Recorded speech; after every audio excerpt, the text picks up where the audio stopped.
To post a Facebook feed on Weebly, start by navigating to Weebly.com in your web browser.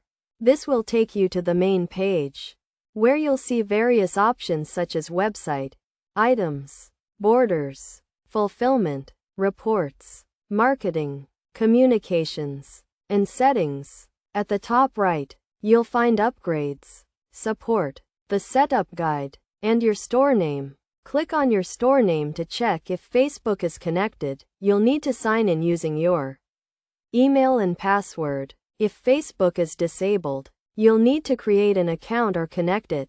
To do this, go to the Apps catalog, search for Facebook, and choose the Facebook feed option. Customize the widget and save the URL. Next, go back to your Weebly dashboard, click on Edit Site, and then click the plus sign to add a new section. Scroll down to find the Embed Code option. Click on it, and paste the code you were given. This will add a Facebook widget to your website, allowing you to add content to your Facebook feed through Weebly.